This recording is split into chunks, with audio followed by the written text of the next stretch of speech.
Thank and acknowledge Maharashtra Orthopaedic Association and Latur Orthopaedic Association for inviting all of us for such a prestigious occasion. And I would like to thank and acknowledge my institute, Sancheti Hospital, Dr. Parag Sancheti, and my very close friend and mentor, Dr. Apurv, for giving me this opportunity. I'll try and keep it bit superficial, but I'll still try and invest into details, because anyways as a physio I would like to show off a bit of what we also do. So the topic that we are going to talk about is routine physiotherapy for back pain and in spinal neuro rehabilitation. So I'd just like to highlight on the importance of physiotherapy in managing both the components, the conservative line of back pain as well as in spinal cord injuries, and also to explore routine practices and along with that recent advances that we have for this particular condition. So understanding back pain and spinal neuro rehabilitation this particular slide is something that I would really like to thank both Dr. Hadgarkar and Dr. Siddharth for actually taking over everything, because they have talked about the spinal pathologies, the various conditions. We have already spoken about most of the impacts of these conditions, including radiculopathy, myelopathy, and the compressional domains. From a physiotherapist perspective, we focus definitely on motor and sensory deficits that the patient exhibits most of the times. Problem with balance, ambulation, locomotor issues, and gait disturbances. So, gait evaluation is something that we are very fond of. When we talk of assessment of a patient, we believe a lot in assessment based on the International Classification of Functioning, that is the ICF, which is proposed by the World Health Organization Family of International Classifications. So when we are looking at ICF from the back pain from an ICF perspective, so the thing that the evaluation that a physiotherapist primarily does is the presence, intensity, quality of pain in the back, the mobility or impairments associated with the particular presentation for back pain, issues or concerns associated with the motor power, where the area of involvement is, muscle endurance functioning as far as performance of movements is concerned, and but of course sensations and muscle stiffnesses. So these are the primary factors of involvement which we look into, which becomes a primary area of treatment. So a first stage of treatment, that is the immediate goals of treatment, are based on this. From surgical perspective, when all of you are looking into the patients on the structural domains, where exactly is the anatomical area of involvement, what is the level of involvement, type of fractures or type of pain and all, which has already been discussed.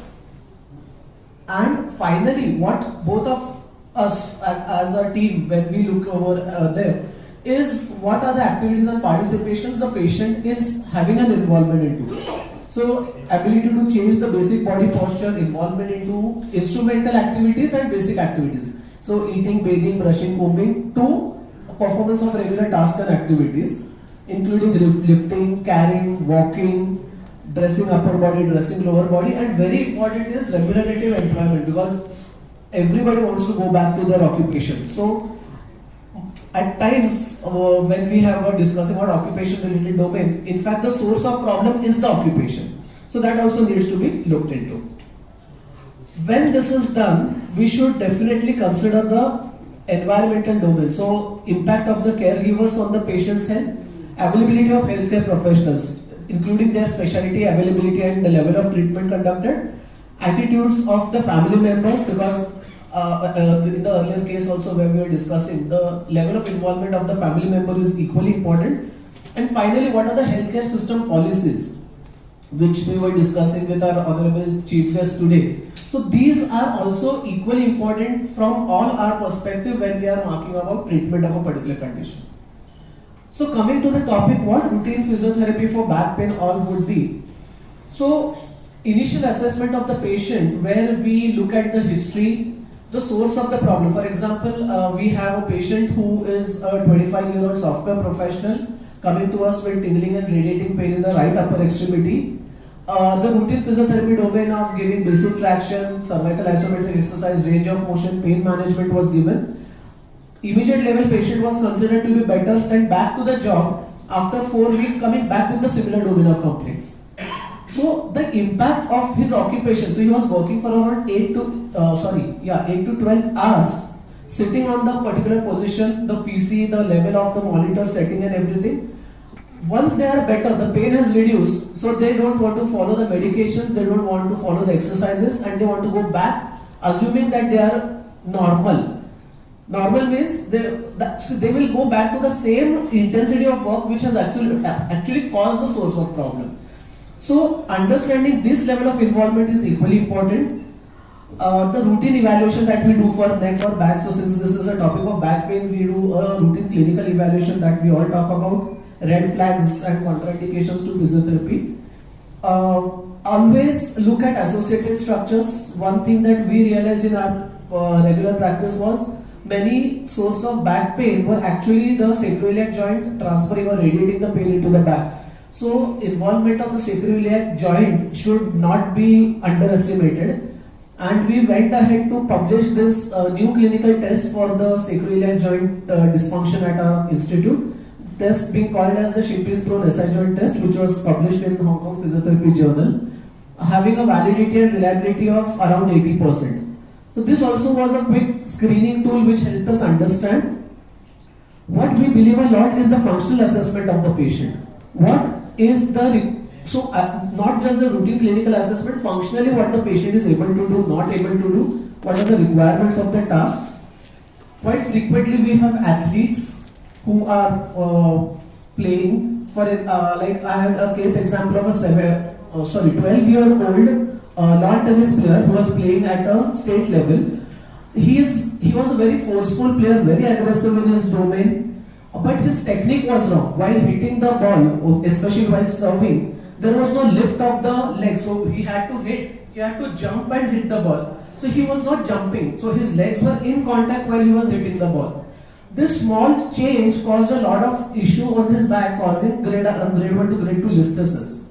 And that was the source of his back pain. So it was very uncommon to have somebody who was 13-year-old presenting with that particular feature. So having or understanding their requirement for the sports is equally important. And while treatment, we give a lot of emphasis on the core strengthening or core stability. So although literature has talked a lot about the importance of core strengthening, like practically wherever in physio we have a back pain is equal to core strengthening. ये एक equation हुआ है. So of course core strength is important, but never to forget the fact that it is not the only parameters. So we have strengthening exercises for low back pain. So of course core strengthening and core stability is a factor that is given a good amount of importance. And along with that, manual therapy is also important. So soft tissue mobilizations and articular mobilizations. So there are various schools of thoughts or schools of concepts where the spine or the facet is mobilized via forces or pressures across the particular area. Now it's a debatable issue as to how much is the force that is applied and really can it go and mobilize the facets. But nevertheless, clinically what we have found is that the results that we have obtained is quite good. So grade 1 to grade 3 mobilizations and patients who are presenting with acute pain to chronic pain, they actually respond better with both these treatment domains. Along with this, posture and postural training is again something which we give very good amount of importance to. Again, posture is not necessarily a static posture like we see की patient ला उभं केलं आणि evaluate केलं. Functional posture evaluation is equally important. So how is the posture during work? The same example that I have given, for example, IT professional. We ask them to sit and momentarily I ask, like this is true for all of us. जरा सगळ्यांना जर सांगितलं की 2 मिनिटं सरळ बसा कारण ते पाठीला तुम्हाला त्रास होऊ शकतो. Definitely everybody will. But next 5 minutes, सगळ्यांची posture will go back to the same situation. So it is not a single cross-sectional postural evaluation. It is a functional posture evaluation over a period of time. I mean, असं ताट बसून 8 hours nobody will sit, but consciously training the patient for the proprioceptive inputs that they are going in a wrong particular posture. So educating the patients on correct spinal alignments, activity modifications, routine आपण so-called त्याला ergonomic advice म्हणतो की bending, not to bend from the back and bend from the knees किंवा holding the weight close to the body rather than far. So routine advices to the patient is equally important, and adherence to the exercise program. When patients have a problem, our clients have a problem, they are good, they follow everything that you say as a physiotherapist. The moment they start feeling better, सगळ्यात मोठा आळस is for exercises. कारण nobody wants to, म्हणजे आपल्या कल्चरमध्ये नाही येते somewhere down the line, जेव्हा people आपल्याकडे लोक सकाळी सकाळी एक्सरसाइज साठी पळत असतात तर माणसं त्यांच्या मागे बघतात की कुत्रे वगैरे नाही ना लागले ते का पळतात करून. Western culture exercise is a part of the lifestyle आणि समवेअर डाऊन द लाईन आपण एवढं ते पाळत नाही. So that is something very important for everyone. Along with it postural training, so occupation based training, so ergonomics जे आपण actual म्हणतो, we do a lot of work because Pune we have a lot of industries and companies next to us. Automobile industries, mechanical industries are in proximity to quite a lot of extent.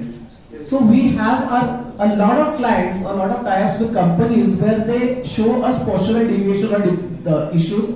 That's a working posture position मध्ये issues असतात, the way they have to handle manual tasks, and from industrial point of view, we have got 2 publications. These were patients with subclinical presentation of backache. That means they have backache, but they did not report it to the clinical presentation. And these were the cases where we found that actually core muscle did not have any relation. Although they had good core muscle strength, they still were presenting with back pain. So somewhere down the line now we are questioning our judgment whether core muscle and core strengthening is important in every case, or we have to look at other parameters also. For example, the sitting postures, the way we are sitting in day-to-day life, how are we subjecting ourselves to a trauma? And thankfully, because Pune is the second IT hub of India, our Saturday OPDs, Hadgarkar sir and the entire spine team, all of us are very happy because maximum we get is the entire IT company coming to us, IT sector. आपण किती त्यांना advice केलं तर they come back with the same issues. Because they Google and they know everything and they don't follow anything. Along with it, then a lot of times we get a question on what about yoga? Can I do yoga as a exercise intervention as a exercises? Literature has said that there is a medium to large size effect on low back pain and functional disability that is associated with back pain. Yoga as a treatment option is very well accepted by the patients, and it has also aided in enhancing balance, flexibility and reduction. But when this is prescribed, understanding the indications and contraindications is very important because yoga was never meant to be for, rather it was meant to be for normal healthy population. So when we are applying it for a patient population, we have to be very very careful because over enthusiasm मध्ये नवीन problems create होतात. So what we generally summarize is, yes, you can give yoga, but you have to be careful in your evaluation, and certain asanas, for example, Bhujangasana is given very commonly, Padahastasana carefully, then Narkasana is given very, it can be given in a very good way, Ardha Shalabhasana can be given in a very good way. So yoga does have a very good amount of application. We had patients or clients who had even talked about Surya Namaskar. One of the ongoing studies that we have, where we actually did the range of motion evaluation of a normal Surya Namaskar, I am giving only the spinal findings, the evaluation for the kinematic analysis for the entire joints. What we found out is a traditional Surya Namaskar, the variation is from 48 degrees of extension to 57 degrees of flexion in trained professionals. People who are already practicing Surya Namaskar for more than 5 years. So there was a huge mobility that was seen in the back. So this was how the entire evaluation was done by a 3-dimensional Vicon system with infrared cameras, and the findings that we could see was in the help of the stick diagrams, where we actually evaluated the level of movements, forces and all these other factors. When we recommend Surya Namaskar for patients with back pain? So again the answer would not. So I would not, because definitely it causes a lot of demand on the back, extreme amount of mobility, and it has aggravated. But nevertheless, we have published modifications in Surya Namaskars for patients with back pain. So we have 2 modified techniques called as a modified chair and modified wall Surya Namaskar. Modified chair Surya Namaskar is available, is on PubMed, and it is there. We have done this study for obesity management, but nevertheless it was found to be useful for back pain also, back pain alleviation. And This was how the modified chair Surya Namaskar was done along with using the chair. So we have one more study which is ongoing, it is to be published, where the modification of chair Surya Namaskar with 3D motion analysis, and for a wall, this was how we used the plexiglass to evaluate the particular domains. So this is put forth in publications and we are actually expecting it to get published very soon. Along with it, when we talk of spinal rehab now. So low back pain, these are the specific options that we talk about. For spinal conditions, so spinal cord injury conditions, the primary goal is rehabilitation using the functional independence, because patients will, as we saw earlier in the case also, they will present with certain problems in their day-to-day life, spasticity, other associated complications like bed sore, cardiorespiratory components. So maximizing their independence, preventing the secondary complications, as very important is quality of life. आपण generally assume करतो की patient ठीक झाला, out of the discharge झाला म्हणजे now he or she is good, but there are day to day demands, involvements. For example young female आहे, married आहे, so they will have their other expectancies from life. So are the patients capable of handling that, and that is where the actual goal should be. From therapeutic point of view, we have progressive resistant strength training exercises, task specific training, doing their regular tasks and activities, if possible gait reeducation, depending on the muscle presentation, using maybe an HKFO or KFO with an assistive device, or finally functional mobility even with a wheelchair, but get them mobile is what is the mantra. Focus also should be on improving muscle strength, coordination and balance to ensure that they perform their activities in a good manner. Of course, importance on early mobilization. The day the patient is admitted, the treatment of physiotherapy starts at the same day. The surgery at times is delayed because maybe there is some amount of inflammation within the area of involvement, and you have to look at other complications also. So immediately initiate physiotherapy, management of spasticity whenever it occurs, especially bladder wobble training. Quite frequently, if it is a male patient also, we teach them clean self-intermittent catheterization at a later stages for bladder management as well. And functional activities of daily living is also important. Now,